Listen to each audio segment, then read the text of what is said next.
الحمد لله رب العالمين، والصلاة والسلام على أشرف الأنبياء والمرسلين نبينا محمد وعلى آله وصحبه أجمعين. أما بعد، دخوك پیغمبر صلى الله عليه وسلم سیرت منگ بیانو او دا باغی کی تقریبا 14 بیان دے. په آخرنی بیان کې او په درس کې موږ دا خبره بیانوله چې مشرکینو اول دا کوشش وکړو چې رسول الله سلام ته نفسي اذیت ورکو او ډېرې طریقې هغوی استعمال کړې چې هغه ما تفصیلا ذکر کړې، خو چې کله په دغې باندې کار ونه شو نو بیا یې شروع وکړه په ظلم باندې او په تکلیف بدني چې به مسلمانانو ته رسول الله سلام ته بدني تکلیف رسو. دا خبره ما بیان کړې وه چې رسول صلی الله علیه وسلم دا غنه د مشرکان لږ په دې په ډډه کېدو چې هغه یو خو د غټ خاندان سره تعلق ساتي، بل الله سبحانه وتعالی هغه له یو عزت ورکړی و.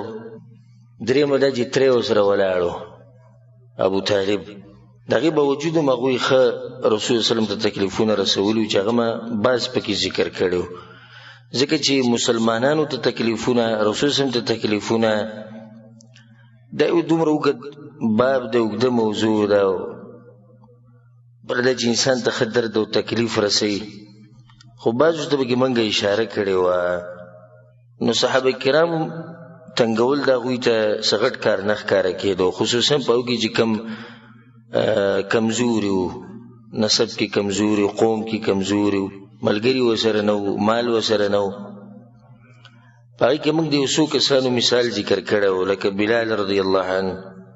او دغه شان عمار ابن یاسر رضی الله عنه چې د هغه پلار یاسر هغه موجلی شوی و، د هغه مور سمیه دا موجلی شوی وه، او دغه شان عبدالله بن مسعود رضی الله عنه هغه ته چې کوم تکلیفونه رسېدلي. یو څو مثالونه او به نور هم ذکر کو د الله سبحانه وتعالی په توفیق سره. یو په دغه خلکو کې و سعد ابن ابي وقاص رضی الله عنه. سعد ابن ابي وقاص رضی الله عنه د ده سیرت یو ناشنا سیرت دی، او دا په هغه لسو کسانو کې دی چې رسول صلی الله علیه وسلم په دنیا کې د جنت زیری ورکړی. 10 مبشرو کې یو دا دی سعد ابن ابي وقاص رضی الله عنه. په د ده واقعه هغه داسې ده، هغه پخپله وایي چې زه یو داسې انسان وم چې د مور سره به ما ډېر ښه کول. فلما اسلمتو، کله چې ما اسلام قبول کو نو دې مور راته وایي چې ما هذا الدين الذي اراك قد احدثت، دا کوم دین دی چې تا نوی راوویستو. نو ګوره دې کې یو اهمه فایده نن سبا هم داسې ویله کېږي، وایي دا کوم دین دی چې تاسو نوی راوویستو، دا کومې خبرې دي چې تاسو یې کوئ. وایي دوی نوي مسلې بیانوي. یو سړی خبره وکړي په هغې باندې دلیل وښیي د الله د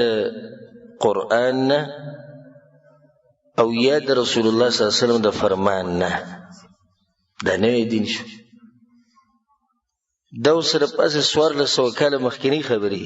او دوی وایي دا څه دی؟ وایي دا نوی دین دی. نوی به هله وایي چې کله ما ویلی وی چې دا مسله زه داسې ویم. قرآن او حدیث ته مه ګوره، صحابه کرامو ته مه ګوره، تابعینو ته مه ګوره، خو زه وایم چې دا مسله به داسې کوو. دا اوس نوی دین دی، نوي مسلې جوړې شوې. خو چې یو سړی مسله بیان کړي او بیا وایي الله وایي، پیغمبر وایي، صحابه کرام وایي، امامان وایي، تابعین وایي، وایي دا نوی دین دی. نوی خو دغه دین دی کوم چې د قرآن او حدیث په مقابله کې نوی دین خو دا دی، دا نوی دین دی.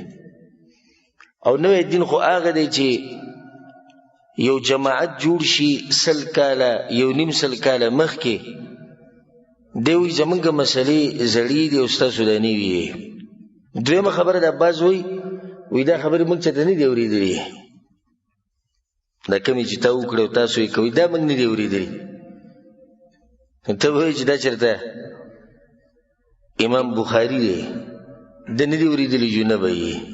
تا نه دي اورېدلي دا ستا جهالت و دا ستا جهل و ته څه دومره غټ مولا خو نه یې او نه د سره علم شتي چې دا خبره ته کوې چې ما نه دي اورېدلي نو ته به اوس عالم ته نه دي ګناه کوې بلکې د عالم خو تندی ښکل که چې داسې مسلې ته بیانه کړې تا ته نه وه معلومه که چېرته یو حق پرست یو متبحر عالم دا خبرو کې چې هغه ښه تکړه عالم چېرې دا مسلې نوي دي اوس د دې خبرې بیا هم څه نه څه وزن شتي ځکه چې قرآن او حدیث یې کتلي خو چې اوس عام سړی غریب د څه نه خبر نه خپله دنیا کې انښتې او مزدوریانې کوي او پیسې ګټي صرف دغه خبرې او بیا دی عالم ته ووایي تا چې راکوې مسلې بیان کړي دا خو موږ نه دي اورېدلي دا چې نه دي اورېدلي ګناه ستا ده چې دې نه دي اورېدلي ګناه ستا د هغه مولا ده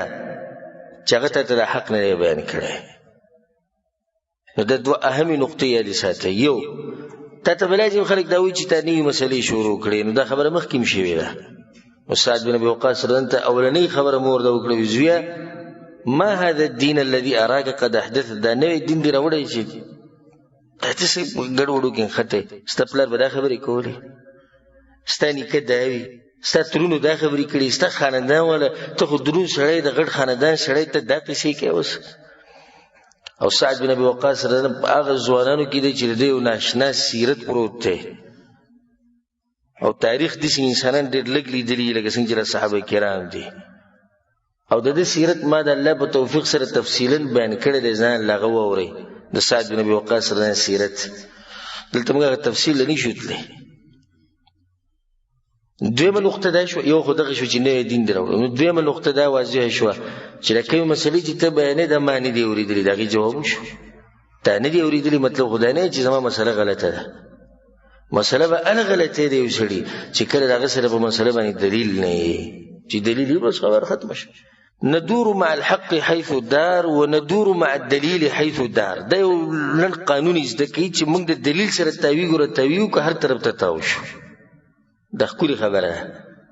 او لنډه خبره د ډېرو خبرو حاصل دی موږ د دلیل سره تاویږو چې کوم ځای ته تاو شو موږ د حق سره تاویږو چې کوم طرف ته تاو شو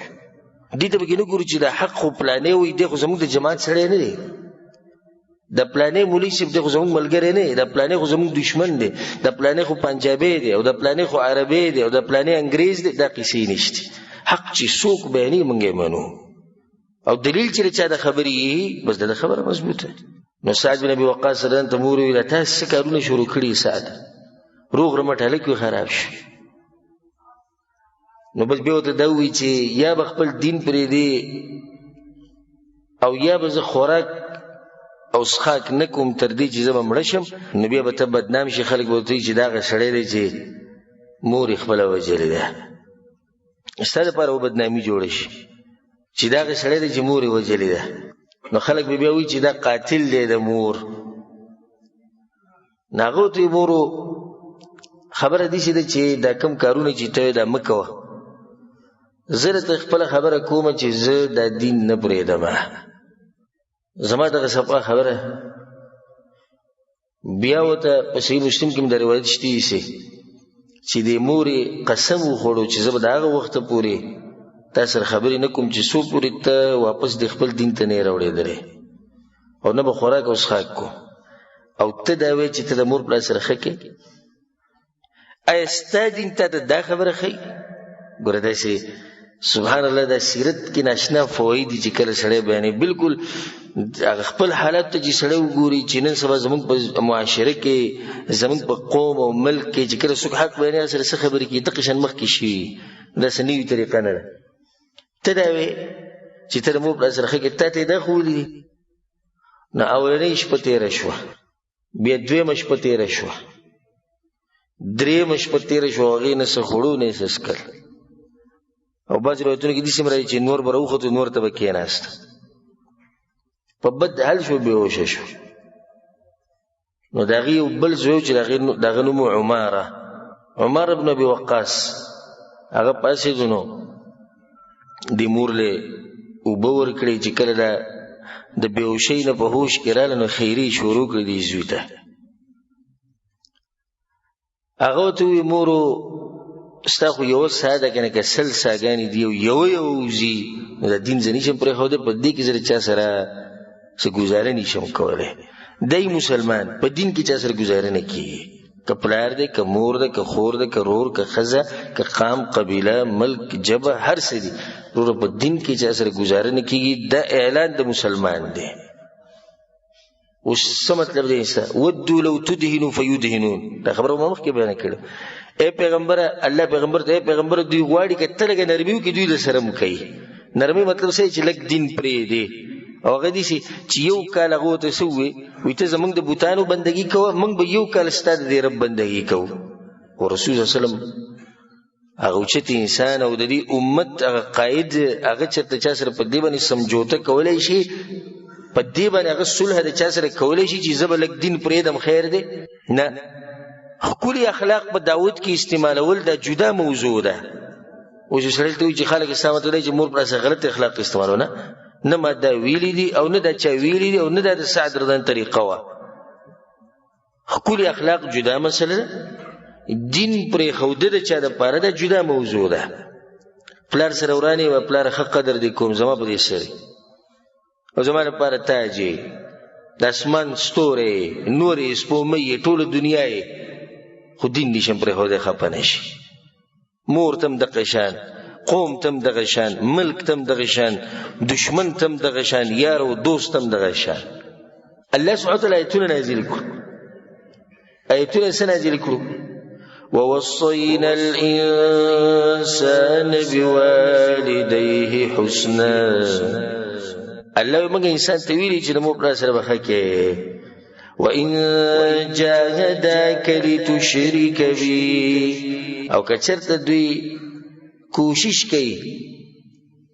د دې چې تا ته د شرک امر وکړي او تا غلط دین ته راړې لکه څنګه چې د سعد دا مور لګیا ده، فلا تطعهما، په دې ځکه وله خبره نه ماني. او دا یو فایده یې د ساتئ چې د مور پلار خبره به د الله په نافرماني کې نه منلی کېږي. اگر که هغوی په دې باندې خفه کېږي، بعض وایي مور څنګه خفه کړم پلار څنګه خفه کړم، نو بیا صحیح ده. یا به الله ناراضه کېږي یا به مور پلار ناراضه کېږي، یو خو به کېږي که نه. چې یو سړی اوس وایي زه الله ناراضه کوم والعیاذ بالله، مور پلار دې خوشحاله شي. بعض مور پلار وایي ګیره لرې که، بعض مور پلار وایي ښځې سره ظلم زیاتی کوه، بعض مور پلار وایي دا تاسې دینداري شروع کړې د دې علماو سره کښېنې او د دې نیکانو خلکو سره ځوان هلکې ځان یې بوډا جوړ کړی. بعض څه وایي بعض څه وایي. نو بعض بچي ته وایي ټي وي راوړه، بعض بچي ته وایي ډیش ولګوه، بعض بچي ته وایي واده دی ډمې وله راوله، بعض بچي ته وایي واده دی نو سندرې پکې ولګوه، ټیپ پکې ولګوه چې موږ پکې بیا سندرې ورو. نو بعض وایي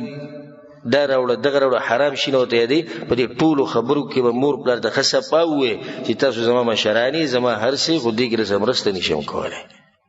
ولې؟ ځکه چې زموږ په زړونو کې د الله سره چې کوم محبت دی دا د مخلوقاتو سره د محبت نه ډېر اوچت دی. دې زړه که نه ده یوازې به خبره کار نه کېږي. دا به ثابتې څنګه چې یو ځای کې د الله خبره راشي او د مخلوق راشي. اوس به ستا پته لګي چې ته د الله سره محبت ډېر کې که د مخلوق سره کې، الله سره محبت ډېر کې که د مور پلار سره کې، الله سره محبت ډېر کې که د ښځې سره کې، الله سره محبت ډېر کې که د قوم او د ملک او د علاقې او د ژبې سره کې. وصاحبهما فی الدنیا معروفا، او په دنیا کې به ورسره ښه کې. که ستا د مور پلار کافران ومي، که دا مشرکاني، که دا بدعتیاني، که دا بېدینی، که دا هر څه ښه به ورسره کې، خبره به ورسره په نرمۍ کې. او بلکې ښکلی مثال څوک دی؟ ابراهیم علیه السلام. دغه واقعه ما تفصیلا مخکې ذکر کړې ده چې څنګه هغه خپل پلار سره په نرمۍ، خپل پلار ورته وجنم دی مړکوم دی زما د مخې نه ورک شي، هغه سره بیا هم په نرمۍ خبرې کولې. نو دا د سعد رضا واقعه ده. د ته ډېر تکلیف میلاو شو. خو اوس د بعضو صحابه کرامو ته ډېر تکلیف نشي میلاوېدی. ولې؟ ځکه چې قوم یې مضبوط دي. او ما دا خبره په اوله کې ذکر کړې چې په هغه وخت کې د دې قوم دپاره تعصب دا ډېر زیات و. دا خو بیا اسلام دا خبره ختمه کړه. نو هلته به داسې کېدو چې یو سړی به لګیا حق به بیانو، دین به بیانو، بل سړی به ګزار وکړي یا بل سړي به ورته بدې ردې ووایي. نو د ده کوم قوم والا چې دي او د ده چې کوم خاندان دی هغه د ده سره مرسته کوي ودرېږي. دې لپاره نه چې خبره حقه ده، خو دې لپاره چې دا سړی زموږ سړی دی، دی زمونږ ملګری. بیا واقع ده مصعب بن عمیر رضی الله عنه. مصعب بن عمیر رضی الله عنه دیسی ځوان او دیسی ځوان چې په مکه کې چا دیسی ځوان نه ولیدلی چې هغه دومره په نعمتونو کې پروت وي، اوچت انسان. او دیسی ځوان چې کله به دی تېرېدو د مکې په کوڅو کې نو د نور ځوانانو به ورته کتو او هغه ته به پسخېدو. او مور پلار نازبین زوی و، ډېر زیات محبت به یې ورسره کوو. مور به دله داسې جامې اغوستې چې هغه شان جامې په مکه کې د چا نه وي، او داسې خوشبو به استعمالوله چې په لار باندې به تېر شو نو خلکو ته به پته ولګي چې مصعب په دې باندې تېر شوی. دومره دی مالدار و. او د حضرموت نه د یمن نه به صرف دله پیزار راتلو په هغه وخت کې،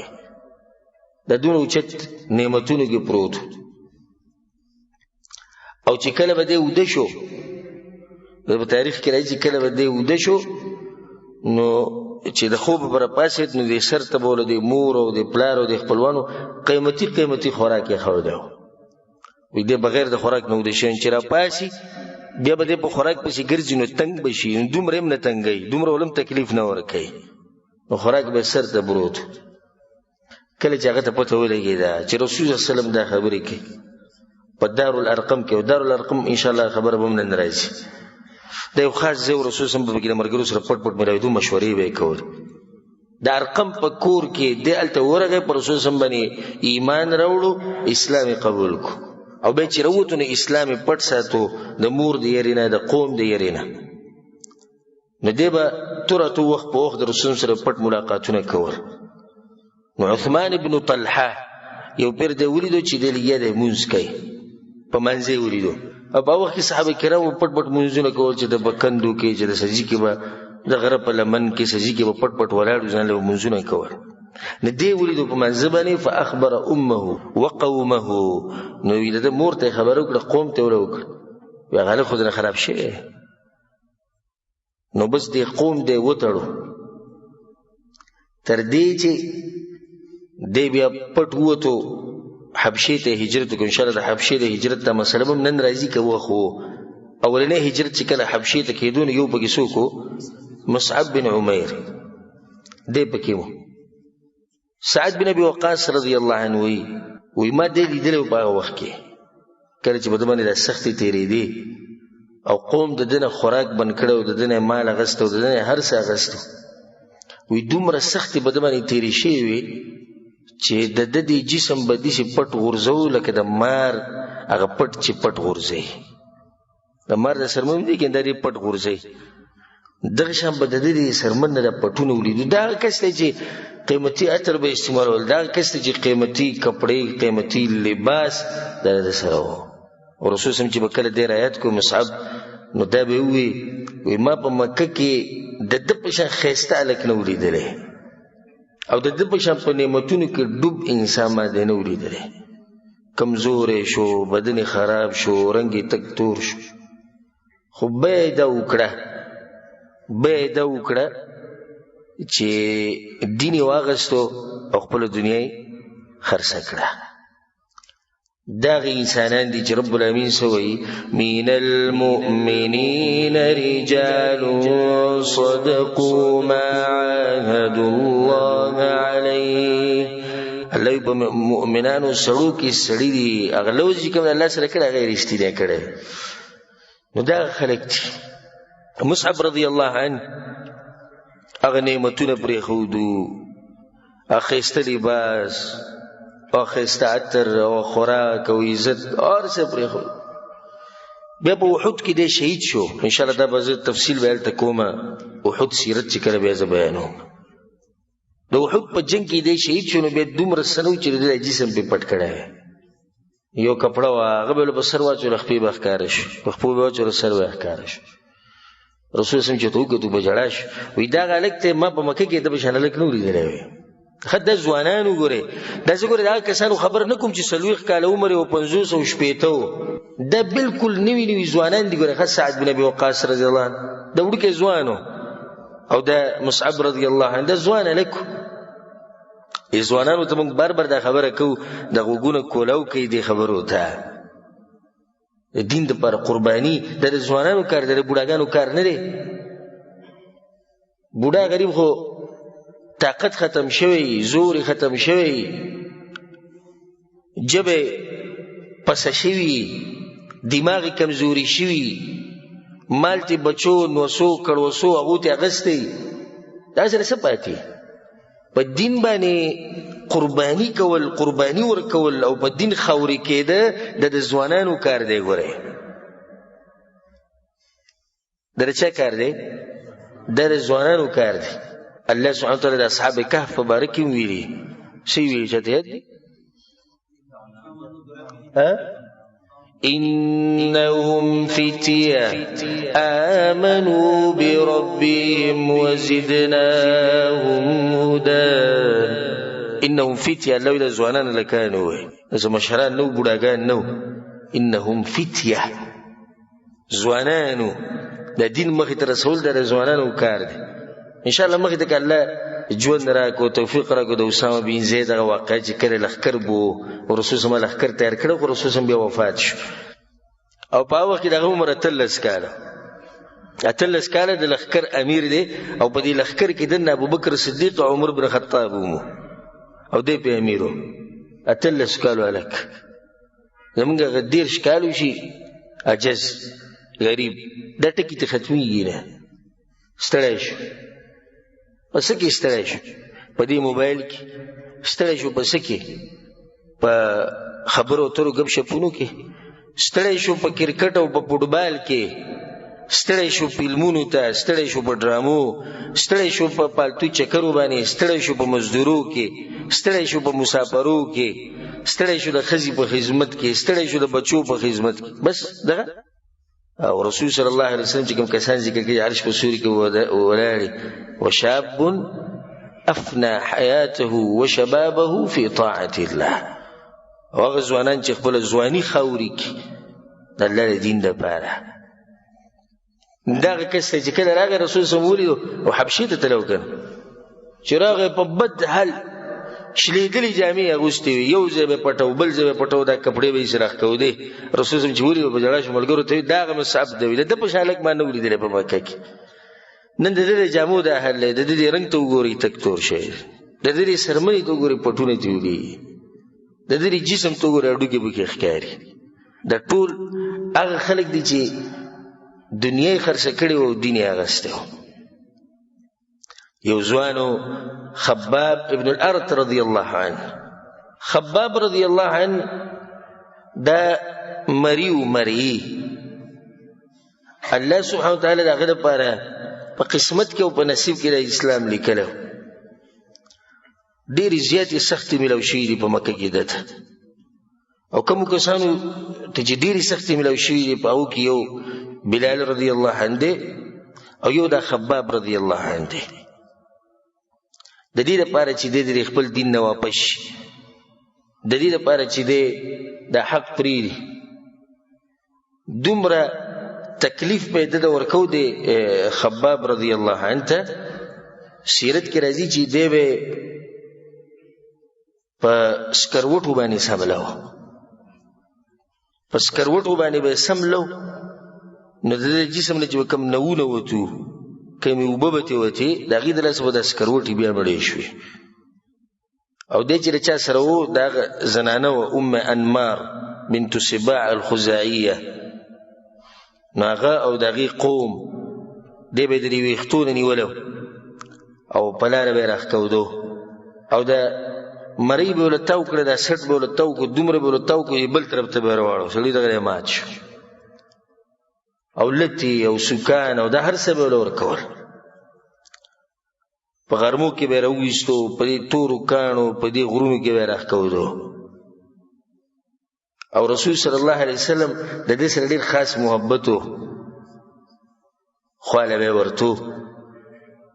نو یو ورځ رسول صلی الله علیه وسلم د ده خواله ورغی، پټ ملاقات یې ورسره وکړو. خبابه څنګه؟ رسول صلی الله علیه وسلم به تسلي دې ملګرو له ورکوله. حالات داسې مؤمن خو هوښیاري او نه چې بس ورپاسه کار کوه، سوچ به کې فکر. نو رسول صلی الله علیه وسلم دې کې داسې نه شي کولی چې ډایرکټ لاړ شي او جنګونه شروع کړي. نو رسول صلی الله علیه وسلم به وخت په وختو نو بیا دې دغه دې ښځې ته پته ولګي د کومې سره چې دی ام انمار نو هغې داسې چل وکړو چې اوسپنه یې راواغسته او دا اوسپنه یې په اور باندې سره کړې وه او د ده په دې سر باندې یې کېښوده. بیا دی چې د رسول سره بل پیر ملاو شو نو رسول ته یې وویل یا رسول الله نور خیمه خو د سر د تکلیف راته ډېر دی. نو رسول صلی الله علیه وسلم په هغه ټیم کې دعا وغوښته یا الله د خباب مرسته وکړي او د ده ناصر شي. نو په دې ښځې په دې سر باندې دړ راغی سبحان الله د کومې سره چې دی و نو چا ورته دا ووایي چې داغ پې کېده یعنې اوسپنه ګرمه که هغه پې کېده د دې سره به ښه شي. نو د خباب ته یې ووایي ته داسې کار وکړه. نو خباب بیا اوسپنه ګرمه کړه او د هغې به دې سر یې کېښوده. الله سبحانه تعالی څنګه بدل اخلي او الله سبحانه تعالی څنګه مرسته کوي د مؤمنانو سره. په ده باندې یو پیر ده سخته ډېره زیاته شوه نو د رسول صلی سره ناست او رسول صلی وسلم په ځان باندې څادر اچولی او د کعبې په دې سوري کې ناست او څه ناشنا منظر به و چې دا سختې دي او دا ملګري به راتلو د رسول صلی خواته وخت په وخت ښه رسول صلی به ښکاره عبادت کو یا نه هېرېدو بل هغه ته چا څه نه شول د هغې ما ډېر اسباب مخکې ذکر کړو خو دا ملګري به د هغه سره وخت په وخت میلاوېدو. نو رسول صلی ته وی یا رسول الله ته د الله نه دعا ولې نه غواړې ته زموږ دپاره مرسته ولې نه غواړې دعاګانې وکړه چې دا سخته کومه شي ته ګورې نه موږ په کومه سخته کې یو. نو رسول صلی وسلم کېناستو او مخ یې تک سور شو د غوسې نه ورته یې وویل خبابه ستاسو نه مخکې چې کوم خلک تېرې شوي دي دومره سخته په هغو باندې تېره شوې ده چې په قبر کې به یې ښخ کو او دا سر به یې ښکارېدو د بدن بعضې څه به یې ښکارېده بیا به بشاره راوړه په منځ به یې دوه ټوکړې کو. ستاسو نه مخکې چې کوم خلک تېر شوي د اوسپنو په منګزو باندې د هغوی نه به غوښه منګزوله خلکو د غوښه به دې ټوله لاړه هډوکي به صرف پاتې شو او په الله ته وایي قسم خورمه خباب وایي دا خبره ساته دا دین به الله ګوټ ګوټ ته رسوي او داسې وخت به راځي چې یو سړی به د صنعا ښار نه روانېږي حضرموت ته به ځي او دومره امن او امان به چې صرف او صرف په د الله نه یېرېږي بس دا دین به خوري. لکه څنګه چې رسول په نورو حدیثونو کې هم دا خبره کړې مشرق او مغرب ته به وایي الله رسوي او رسولی الله سبحانه وتعالی دا دین ګوټ ګوټ ته دا خو اوس موږ کمزوري شو زموږ د کمزورتیا د لاسه چې دی نه دین هغه نشر او اشاعت هغه شان نه کیږي او دا خبره ساتي چې دین نه کمزوری کیږي خو موږ کمزوري شو. دین خو هغه دین دی هغه حق دی خو اوس موږ صرف زموږ دین څه دی خو دغه پنځه وخته لمونځ کوو هغه هم چې د کله وکړو کله ونه کړو نو چې دغه زموږ حالات یو نور په ډوډۍ پسې او په خېټه پسې او په شهوت پسې منډې وو نو څه به موږ د دین مرسته وکړو. دغه شان یو کس د هغه نوم افلح او هغه د بنو عبدالدار سره غلام و مریو هغه مسلمان شوی سیرت کې راځي چې د به د خپه کې به پړی واچو په خپه کې او بیا به د مکې په د غرونو کې راښکودو. دغه شان د صحابه کرامو سره به دا چل کو چې د غوا سرمن یا د اوښ په دې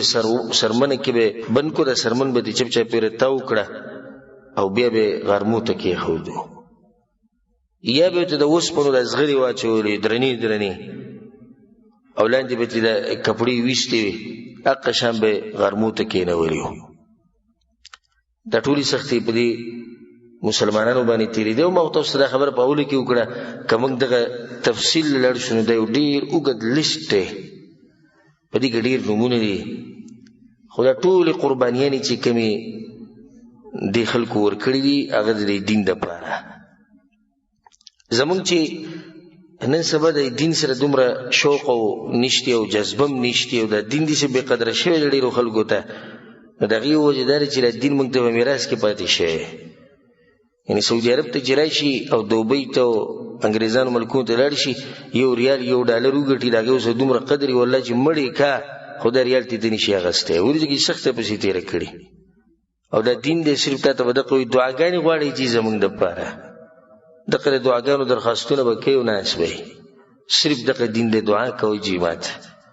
نور هیڅ قرباني نشته بدني مالی هیڅ قرباني نشته دین لپاره رسول الله صلی الله علیه وسلم چې سختي تیری کړی د ټولو لپاره لپاره زمونږ لپاره کنه چې حق مونږ ته ورسي نو به دلته دا فائدہ اول د رسول الله صلی الله علیه وسلم په باره کې چې رسول صلی الله علیه وسلم د سختي تیری کړی زمونږ لپاره تیری کړی چې دین مونږ ته واضح شي نو به ته څنګه وې چې کله د رسول الله حدیث راشي ته زموږ په مذهب کې شته او کې نشته د انصاف شو او دا د خو په بدلو کې خکول شو الله په قران کې سوې هل جزاء الاحسان الا الاحسان الله د خو په بدلو کې خلک خکې د خو بدله خې نو رسول الله تاسو سره خو کړو د سختي تیری کړی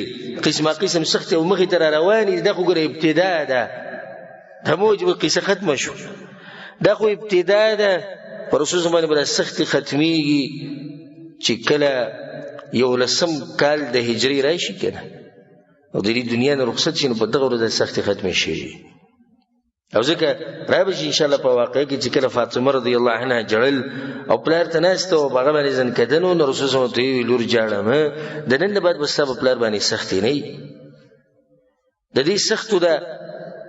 سیرت ته ختم شي خو نه دا خو شروع شو دا تاسو وینئ چې د پیغمبر صلی الله علیه وسلم سورې سختي نور تیری کړی دا خو ابتدا معمولی دي دا ټول دې لپاره چې حق مونږ تر ورسي دین مونږ تر ورسي په بدله کې ستا مذهب جدا زما مذهب جدا په بدله کې ستا مولوی سی وي او زما مولوی سی نه وي په بدله کې زمونږ جماعت زنده باد او تاسو جماعت مرداباد په بدله کې موږ د پلاني امام سے پلاری او بل وزیر پلاني امام سے پلاری د امام اعظم محمد صلی الله علیه وسلم پلار باندې وسوک شي د طریقه به څنګه رانی شو مضبوطه په بدله کې داو شو چې باز گمراه مولیان پیدا شوی دي وی حدیثونه زنی دي ګمانی دي شکی دي د سیله د دې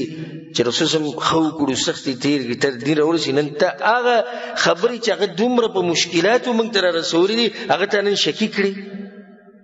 هغه ته نن ګمانی کړي کمی خبرې چې به دومره سخت موږ تر رسیدلې دومره تکلیفونه ولا غوي تیر کړي دي هغه خبرې نن وې د رسول الله حدیثونو اختلافات پیدا کوي نن هغه اختلافات جوړي هغه خبرې چې موږ ته دومره په مشکلاتو رسیدلې نن وی حدیثونو باندې هر سړی مو نه پوهیږي دا خبرې پرې دی وي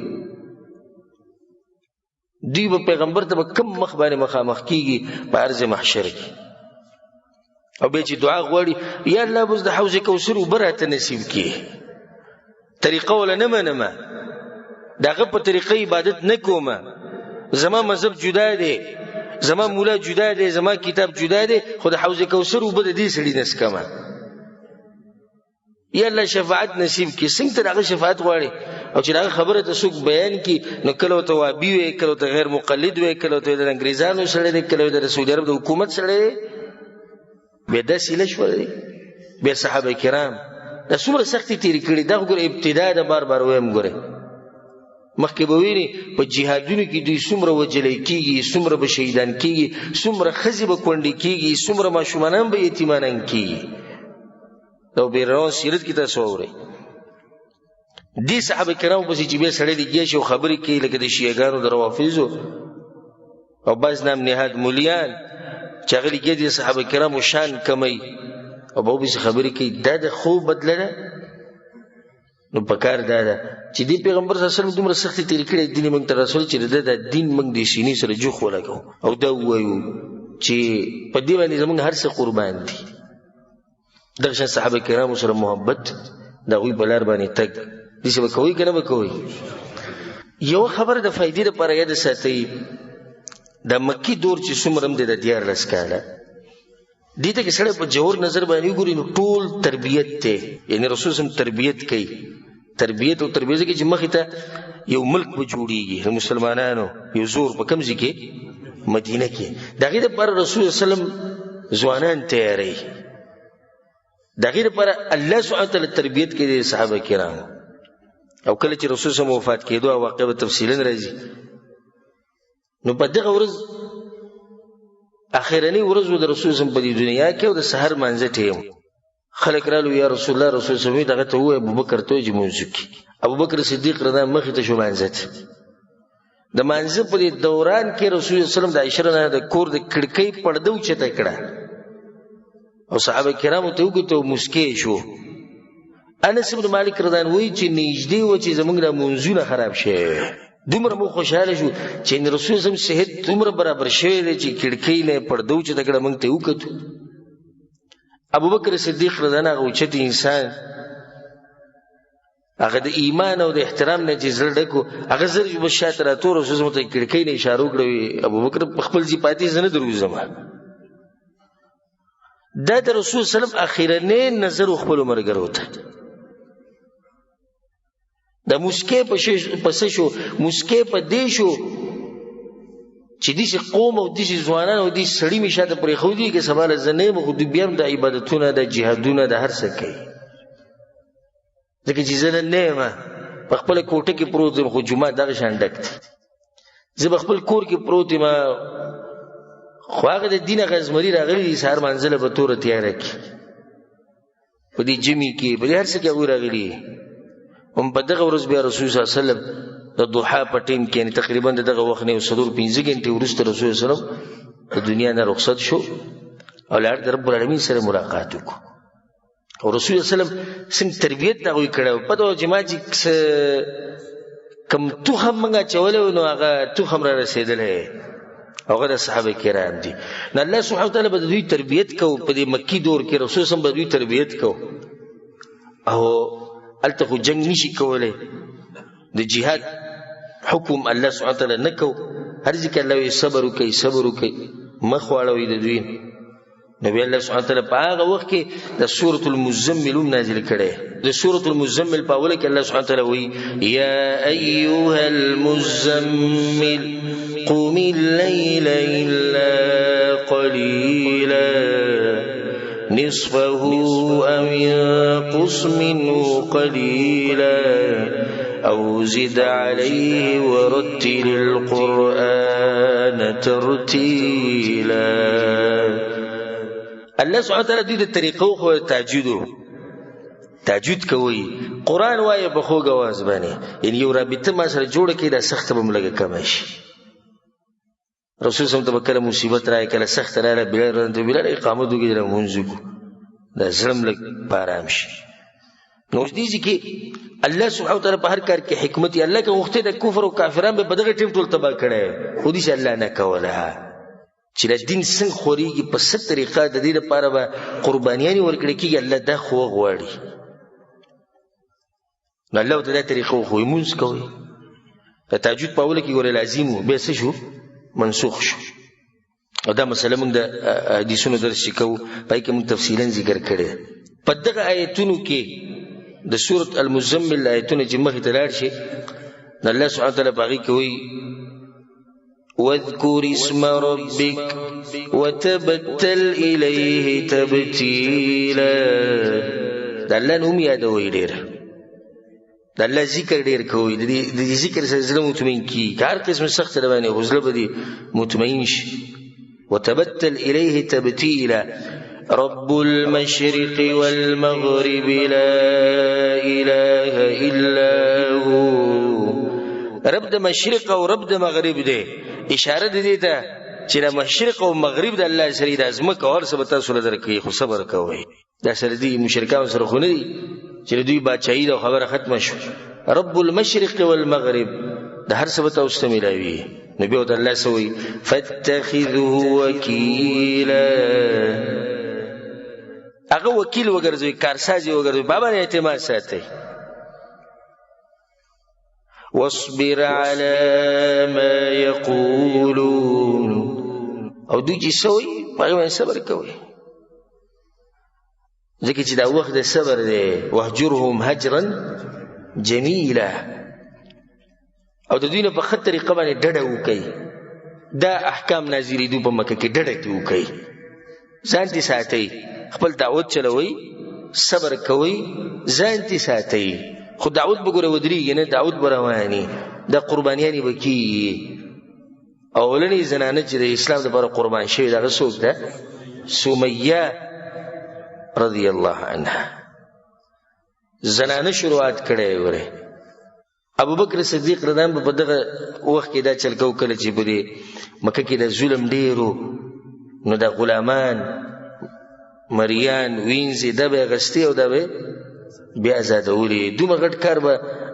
دغه کو ابو بکر صدیق رضی الله عنه الله سبحانه وتعالی سره زموږ ملاقات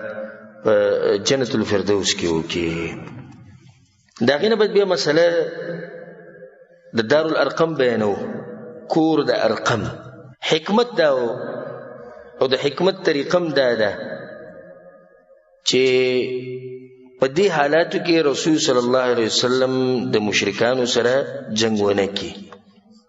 او بل چې دغه سره ښکارا میلاوم نشي دغه به مشکلات خډيري نو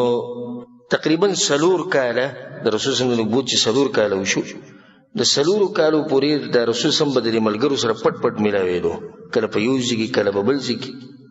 نو کله به دې شو چې د مشرکان به پیرالو اچانک نو بس په دغه ځای کې به جنگ وخته او یو پیر دغه څنګه جنگ وخته رسول صلی الله علیه وسلم دغه سره ولاړو د سعد ابن ابي وقاص رضی الله عنه سره او په دې کې مشرکان رالو نو گزارونه شروع کړو نو سعد بن ابي وقاص رضی الله عنه مشرک له گزار ورکو اولنې وینه چې د اسلام لپاره چاته یې کړی ده هغه سعد بن ابي وقاص رضی الله عنه اولنې انسان د اسلام په تاریخ کې چې د کافر وینه توې کړی ده د اسلام لپاره هغه څوک دی هغه سعد بن ابي وقاص رضی الله عنه نبی رسول صلی الله علیه وسلم او کتو دې ته په دې خبره کې سوچ کو چې یو خاص ځای ټاکل غواړي الته به زه د ملګرو سره پټ پټ ملاقاتونه کوم نو یو ځای غوره کو چې هغې ته ویل کېږي دار الارقم ابن ابي الارقم المخزومي د ارقم ابن ابي الارقم المخزومي چې مخزوم قبیلې سره تعلق سره بنو مخزوم قبیلې سره دغه کور رسول صلی الله علیه وسلم غوره کو استا په کور کې هم ملاقاتونه کو او د دین یو مرکز دی د دین اولنې مرکز چې هغه جوړ شوی د چا کور دی هغه د ارقم کور دی او دې ته ویل کېږي دار الارقم اده د صفا مروه چې صفا په دې غره باندې و او د دې مشرکانو نه لږ پناه و نو هلته به دوی داسې خاص نه راتلو رسول صلی الله علیه وسلم دغه ځای وټاکو د نبوت د میلاوېدو نه 15 کاله بعد یعنې په 15 کال رسول صلی دغه ځای وټاکو او دا وایي چې ملاقاتونه به دلته کوو هر څه به دلته کېږي او د رب العالمین د طرف نه امر هم دا راغی چې تاسو د شپې رابطه له چا سره جوړوئ د الله سره زما سره رابطه جوړوئ نو کار به آسان شي رب العالمین د خلکو صفتون کړه په قران کې تتجافى جنوبهم عن المضاجع الله وی د دوی له بدنونه اړخونه د په دې تلاینو باندې نه لیک دا غینه لري یعنی انسان حیران شي چې سحر لا د ظلمونه دي وهل تکول کنزلی بدر دي د شپې بیا خوب نه بیا بولل رب العالمین دسی جوړیږي یو امت او دسی جوړیږي یو قوم چې هغه په الله باندې مینه موږ مزدوریان د ورځې کې د شپې داسې پراته یو چې که په غوږ په خوا کې راته په سپیکر کې چې هغه وایي خو نه پوهېږو پې مزدوریانو دومره ستړي کړي دومره خراب کړي او دا به سحر له دا سزاګانې به وي لکه بلال رضان ته وګوره عمار ته وګوره او خباب ته وګوره دا په دې کاڼو کې به راښکودو سیزل به وهل ټکول به او به د شپې ولاړو رب العالمین کله چې به د شپې د هر څه داسې په ارام شو مدم به شو مشرکان به هم غلي شو مسلمانان به هم غلي شو دوی به رابطه خپله د رب العالمین سره جوړ کړه هغه ته به یې جړل دعاګانې به یې غوښتې او الله سبحانه وتعالی هغوی سره مرسته وکړه او ناشنا مرسته ورسره کړې دی تذکره روانه ده انشاءالله نو زما تاسو ټول ته نصیحت دی که تاسو دا غواړئ چې ستاسو د مسلې کمې شي او د غمونه مصیبتونه نو د شپې د تهجد په ځان باندې لازم کوئ عليكم بقيام الليل رسول زموږ د شپې د لمونځ په ځان لازم کوي فانه دأب الصالحین قبلکم مخکې چې څومره نیکان خلک تېر شوي دغه ټولو تهجد کړي په هر امت کې ګورئ ښه رسول زموږ د دې سره ګناهونه ختمي د دې سره درجې بلندي او یو پیر جبرئیل علیه السلام راغی په رسول صم پسې او رسول صم ته وی یا محمد صلی الله علیه وسلم عش ما شئت فانك میت څومره ژوند تیره وخو مړ کېږي به واحبب من شئت فانك مفارقه او د څه شي سره چې محبت کې کوه خو یاد ساته چې ګوره بیا به ترې بیلیږي واعمل ما شئت او چې څه کې کوه چې کوم عمل کې خدای ساته چې فإنک ملاقیهم دغه عمل سره د قیامت پر ورځ مخامخ کېږي بیا ورته جبرئیل علیه السلام وویل دا خبره یې ساته چې د مسلمان عزت او شرف هغه د شپې په تهجدو کې دی دغه قوم له چې الله د عزت ورکړو او د شرف هغه د څه د لاسه تهجد به یې کول زمونږ چې د عزت دغه حل دی نو موږ هغه تهجد هم پرېښود تهجد یو آسان عبادت دی نو دارالارقم د یو ځای وټاکلی شو د څه دپاره د ملاقاتونو دپاره او د مشورو دپاره دې ځای کې مسلمانان راجمع کېدو د 4 کال په اوله کې یا په دې منځ کې د بدني تکلیفونه چې کوم مسلمانانو ته ملاوېدو دا شروع شو خو کمزوري ورو ورو زیاتېدو د 5 کال په دې منځ کې دومره زیات شو چې مسلمانان حیران شو چې موږ اوس د دې سختونه به ځان څنګه بچ کوو الله سبحانه وتعالی سورة الکهف نازل کو د الله په هر کار کې حکمت سبحان الله سړی چې بدې ټینګې سورة کهف ته څه ضرورت 3 واقعې دي په سورة کهف کې اصحاب الکهف ذو القرنین خضر او موسی علیهم السلام دا به کشتي کنه په دې صورت کې د 3 واقعې صورت اوس نازلېږي ولې نازلېږي اولنۍ خبره اصحاب کهف واقعه ده الله اشاره وکړه چې تاسو ګوره هجرت هم کولی شئ لکه څنګه چې چا کړی دی اصحاب کهف والا وَإِذِ اعْتَزَلْتُمُوهُمْ وَمَا يَعْبُدُونَ إِلَّا اللَّهَ فَأْوُوا إِلَى الْكَهْفِ يَنشُرْ لَكُمْ رَبُّكُمْ مِنْ رَحْمَتِهِ وَيُهَيِّئْ لَكُمْ مِنْ أَمْرِكُمْ مِرْفَقًا هغوی یو بل څه د نصیحت وکړو یو بل ته وي وځي چې یو غار ته به نه وځو هلته به الله سبحانه تعالی په موږ رحم وکړي زموږ دپاره به دا کار اسان کړي نو یو خبره دا شوه چې هجرت هم تاسو کولی شئ لکه څنګه چې اصحاب کهف کړی نو دویمه واقعه به کېده د خضر او د موسی علیهم السلام الله سبحانه تعالی مسلمانانو ته وایي اشاره کوي دې خبرې ته چې حالات داسې نه دي لکه څنګه چې تاسو وینئ دا حالات به بدلیږي لکه څنګه چې موسی علیه السلام په ظاهره کښېني خضر علیه السلام او دې ظلم کوي حالانکه هغه ظلم نه کوه حالات خو داسې دي اوس چې زورور څوک دي مشرکان دي دا خو واضحه ده زور د هغوی د حالات داسې دي چې مسلمانان به ختم شي ښکاري دي چې الله وایي نه دا حالات به بدلیږي واورئ واقعه وایي د موسی او د خضر علیهم السلام ظاهره کې موسی علیه السلام یو څه لیدو حقیقت د هغې بل شانو نو درېمه واقعه به کې د ذوالقرنین ده الله سبحانه تعالی دا یو باچا و چې د ځمکې باچایي وله موږ ورکړې وه اشاره ده دې طرف ته ای مسلمانانو صبر کوئ ذوالقرنین نه ما باچایي ورکړې وه تاسو له هم د دې ځمکې د باچایي زه درکومه په دې صورت کې دا 3 خبرې او دې طرف ته اشاره وشوه بیا سورة الزمر نازل شو سورة الزمر کې دا آیتم نازل شو الله سبحانه وتعالی سوی للذین احسنوا فی هذه الدنیا حسنه څوک چې په دې دنیا کې ښه کوي عبادتونه کوي نو هغوی له به هم زه نیکیانې ورکوم زه به ورسره ښه معامله کوم الله وایي خو دغه آیت کې الله مخکې سوی وارض الله واسعه او ځمکه د الله څه ده پراخه ده یعنې لاړ شي وځئ تنګ شوي وځئ وارض الله واسعه الله اکبر مقصد عبادت کول دی که نه یو ځمکه کې تاسو کې عبادت ته نه پرېږدي په دې ځمکه باندې څه کوي زموږ کار د ځمکې سره خو نه زموږ کار د الله د بندګۍ سره دی وارض الله واسعه نو کله چې دا سخته ډېره شوه د تکلیفونه ډېر زیات شو د مکې په ځمکه کې او د الله د کور په خوا کې نو هغو ته پته ولګېده چې د کافرانو اراده ده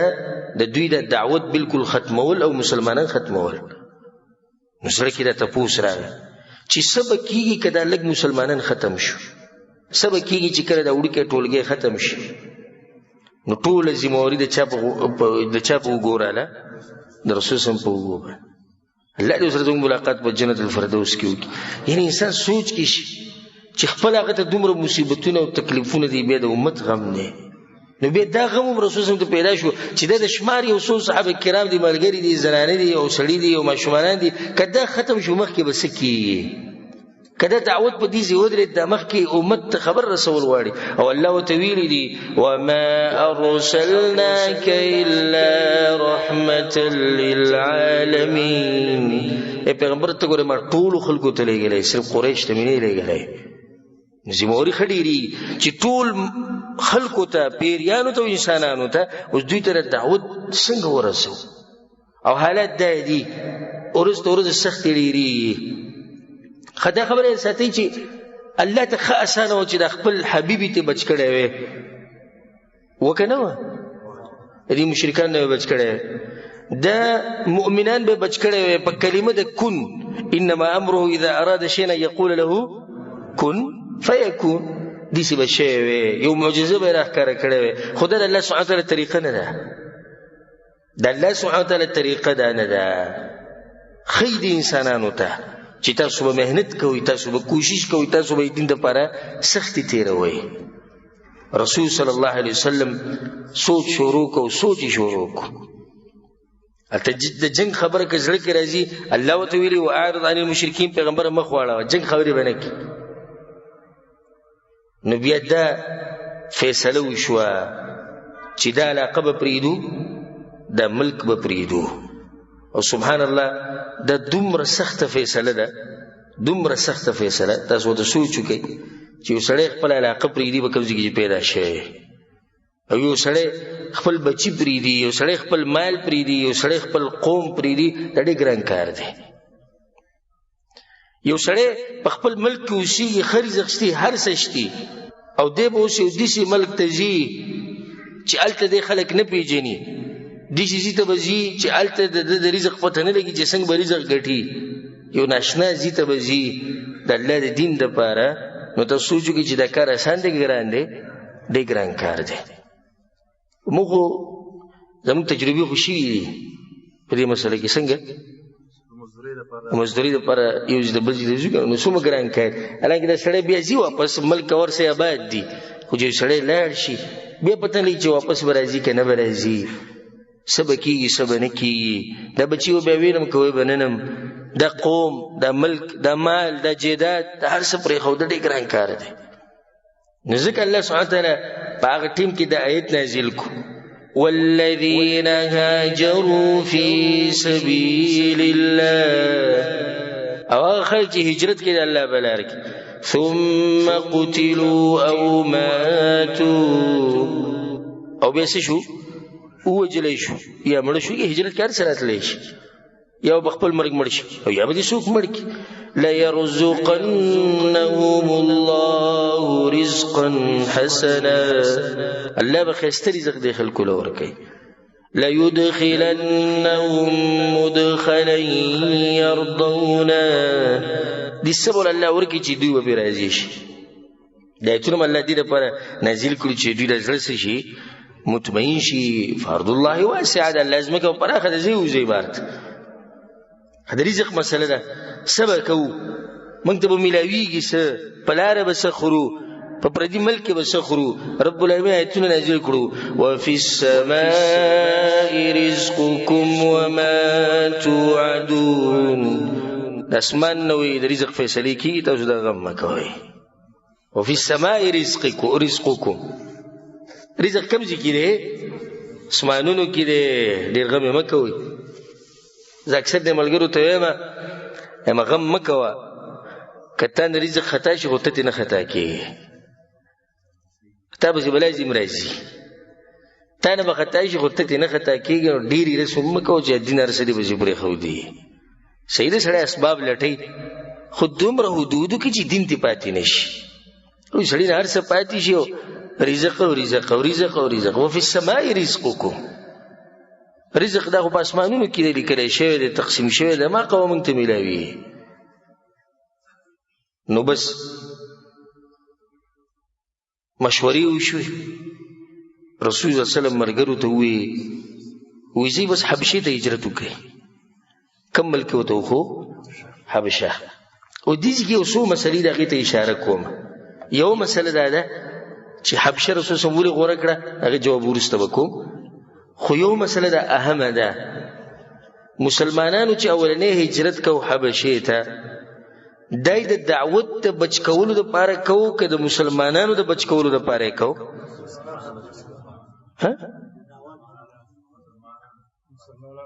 مسلمانانو بچ کولو دپاره، یعنې خپل ځان غم ورسره و د دعوت دپاره. دغه ازمریان او دغه هغه نه دي زموږ په شان چې خپل ځان غم ورسره دی. اوس غم د دعوت دی. سړی چې دا څنګه، زه درته دا خبره په یو څو نقاطو کې واضحه کوم. اولنۍ خبره، کومو کسانو چې هجرت کړی دی د نبوت په 5م کال یې کړی دی، د رجب په میاشت کې کړی دی، او دا ټول کسان چې کومو د 12 سړیو او 4 ښځې وې، نو دا څو شو ټول؟ 14. او د دوی مشر عثمان بن عفان رضی الله عنه. عثمان بن عفان پر رسول صلی الله مشر کړی وی، عثمان ته د 15 کسانو ته مشر.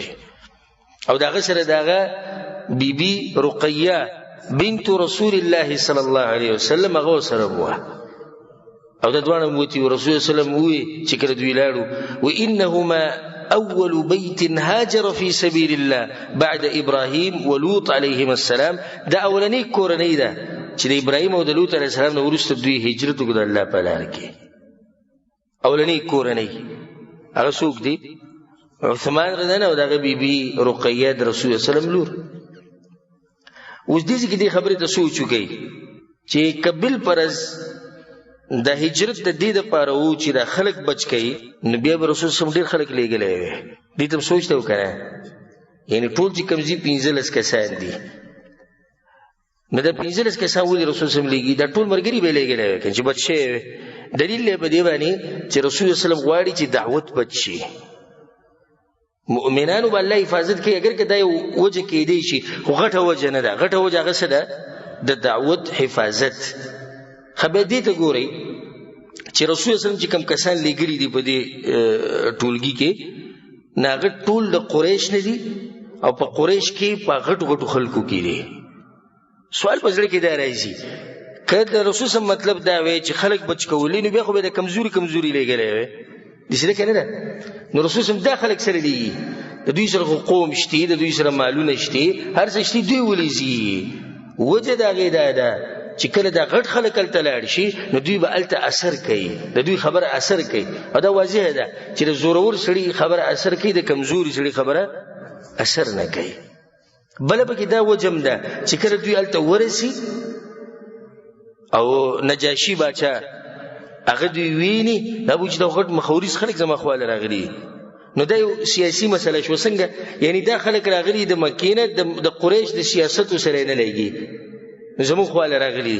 که دا دغه تللی وی دا کمزوري، نو هغه به ویلی چې دا خو کمزوري دي، غلامان دي، د خپلو مشرانو نه راتښتېدلي دي، واپس یې ولېږئ.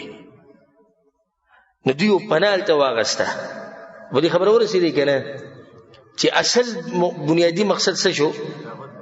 دعوت بچ کول دي. دوی به هلته لاړ شي، دوی به دعوت کې یو بل مرکز به کولاو شي. د رسول صلی دې سوچ ته ګورئ څومره حکیم انسان دی. یعنی که دلته مکه کې په موږ باندې سخته ډېره شي او حالات بالکل په موږ راتنګ شي، یو بل ځای کې به زموږ مرکزي هلته خو به دعوت رواني که نه، بیا به ورو په بل ځای کې جوړ شي، په بل ځای کې به جوړ شي. په دې طریقې سره به دا خبره مخې ته ځي. نه اولنی سبب د هجرت هغه څه شو؟ د دعوت حفاظت. دویم سبب د مشرکانو سره د جنگ نه ځان بچ کول. دا یو سبب د مخکې موږ سره خبره تیره شو، ځکه دا لږ کسان په جنګ ونښلي نو خبره به ختمه شي. دریم سبب د دعوت لپاره نورې لارې کولا وهل. دعوت په مکه کې هم روان دی، نو دعوت په کوم ځای کې روان شي؟ په حبشه کې به هم روان شي. او دا د رسول صلی الله علیه وسلم هغه اوچت سوچ دی. بل سوال په زړه کې دا راځي چې رسول صلی الله علیه وسلم بل ملک ولې نه غوره کو چې حبشه غوره کوله؟ حالانکه حبشه هغه ملک دی چې هغه جبه د هغوی بدله ده، عادت هغوی بدلي، د مکې نه سم لرې دي، ولې دا ځای رسول صلی الله غوره کوي؟ الجواب، اولنۍ وجه دا ده چې د حبشې دا ملک دا د مکې نه ډېر زیات لرې دی، نو مشرکان ورته رسېدی نه شي په اسانه. یعنی که نږدې ملک وی نو دوی به زر ورشي هلته به هم بیا تنګوي او دا لرې ځای دی نو هلته ډېر نشي تنګولی. دویمه وجه دا ده چې دا حبشې دا ملک د عربو پیژندو او د دوی سره به تجارت کو نو معروف ملکو ځکه رسول زموږ دغه معروف ملکو خو او دا خبره لکه امام طبري ابن عبدالبر ابن حبان او نورو علماء کرامو کړي ده چې قریشو به حبشې ته تجارت لپاره تلو او هغوی به هم راتلو نو دوی به سره تجارتي تعلقات وو نو دا ملک مشهور و ځکه دغه غوره کړو. درېیمه وجه هغه دا ده چې د حبشې د باچا چې کوم دی څوک دی نجاشي د نجاشي خپل نوم څه دی اصحامه حبشې باندې چې څوک هم باچایي کوي هغه ته نجاشي ویلی کېږي نو دا نجاشي د خپل څه نوم نه دی دا خو لقب دی لکه په مصر باندې چې به پوخا چا حکومت کوو هغه ته به څه وي فرعون نو دته د حبشې باندې د باچایي کړې ده نو دته نجاشي ویلی کېږي نور د خپل نوم څه دی هغه اصحامه دی. دا اصحامه مشهور و چې دا یو عادل باچا دی او انصاف والا کس دی نو رسول صلی الله علیه وسلم ځکه دغه ځای غوره کړو او دی ورته ووایي لو خرجتم الى ارض الحبشه که تاسو ځئ نو بیا حبشې ځمکې ته لاړ شئ فان بها ملک لا یظلم عنده احد هلته یو باچا دی د هغه په مخکې د چا سره ظلم نه کېږي. د دې هم دوه فایدې اولنۍ د رسول صلی الله علیه وسلم لرې سوچ یعنی د باچایانو پته ورته شتي کوم ځای کې څنګه باچا دی کوم ځای کې څنګه باچا دی. دین دې ته نه وایي چې ته یو ګوټ ونیسه والله الله کوه او د دنیا نه ځان مه خبروه د هر څه نه ځان خبر ساته په کوم ځای کې څه روان دي څه نه دي روان د دې هر څه نه ځان خبر ساته. بل ته عالم له خو په کار چې هر څه نه خبرې د هغې په رڼا کې بیا دې فتوې ورکوي نه دی. بعضو علماو د دین بس دغه جومات سره تړلی او د مدرسې سره او د جامعې سره که ته ورته څه خبره وکړې بس موږ د دغې نه ځان لرې کړی موږ دې قصو ګوتې نه وو او موږ داسې او موږ دغه موږ ویل ګوره رسول ته وګوره دا ورته معلوم دي چې کوم ملک کې څنګه باچا دی او په کوم کې څنګه باچا دی. دویمه خبره د دې نه دا راووته چې نجاشي په هغه وخت کې مشهور شوی او په عدل او په انصاف باندې نو ځکه دا خبره په مکه کې هم چلېده. رسول صلی الله علیه وسلم هغوی له اجازت ورکړو نو دا اولنی هجرت شو چرته حبشې ته. څو کسان دي 14 تفصیلی څه دی 12 سړي دي 4 ښځې دي. مشر په عثمان بن عفان رضی الله عنه دی او د هغه بیبي هم د هغه سره وه. دوی چې کله ووتو د شپې پټ پټ رسول صلی الله پټ وځئ چې قریش ته پته ونه لګي نو دوی د دریاب طرف ته روان شو که چې دا ملک ډېر لرې دی په دریاب کې به سفر راځي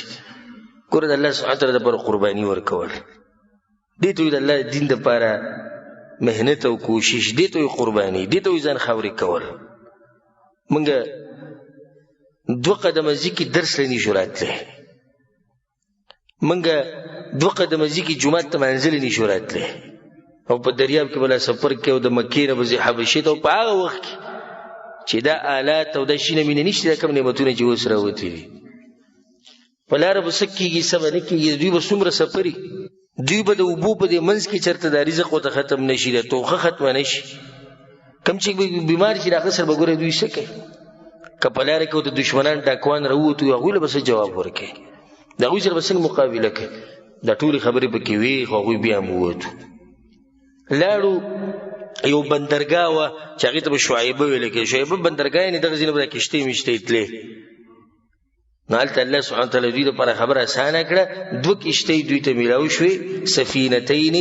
تجارتین چې هغه د تجارت دپاره روانې وې حبشې ته د دوی پکې ځای جوړ شو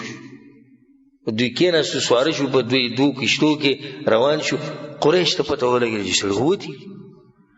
کسان لاړو حبشې ته په ډاري کې چې خپلې سورلۍ او سامانونه ور سره وویستو د دوی پسې روان شو خو کله چې هغوی د دریاب غاړې ته راورسېدو نو هلته د خلکو خبر ورکړو چې داسې کسان راغلي وو خو هغوی تللي خو وختي یې په کښتۍ کې سواره شوي 2 کښتو کې وتلي نو دوی ته پته ولګېده چې اوس پې زموږ وس نه راشي حبشې ته مسلمانان ورسېدو هلته یو نوی تاریخ به جوړېږي انشاءالله هغه به پر روان درس کې به تاسو ته بیانوم. ډېر ښکلی ژوند دوی هلته تېر کو قریش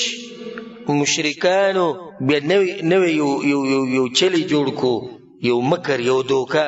هلته لاړو د نجاشي سره ملاقاتونه وکړو او هغه یعنی بری خبرو کې راوستو چې دوی سره وران شي هغه تفصیل به ان شاء الله مخې ته راځي پر روان درس کې بل دا چې رسول صلی الله علیه وسلم په مکه کې د قران تلاوت کو کله چې دوی لاړو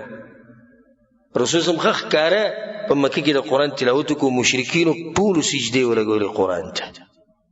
او دا واقعا ان شاء الله تفصیلا پر روان درس کې بیانو چې دوی د سجده ولګوله او د دې سجدي لګولو څه اثرات شو په مشرکانو باندې او څه اثرات شو په مؤمنانو باندې خصوصا په هغه مؤمنانو باندې کوم چې بکم ځکیو په حبشه کې او ته خبر بل شان ورسېدو دغه به بل نتیجه وروته ان شاء الله دا مسلې پر روان درس کې تفصیلا ذکر کوو الله سبحانه تعالی دې موږ له توفیق راکړي چې د رسول صلی الله علیه وسلم په دې سیرت باندې عمل وکړو الله سبحانه تعالی دې موږ له توفیق راکړي چې د رسول صلی الله علیه وسلم په نقش قدم روان شو او الله سبحانه تعالی دې موږ ټول څنګه چې بدی مبارک جمعات کې یوځای کړیو د شان الله سبحانه تعالی موږ په جنت الفردوس کې د خپل خوږ پیغمبر محمد صلی الله علیه وسلم سره یوځای کې هذا والله اعلم وصلى الله على نبينا محمد وعلى اله وصحبه اجمعين.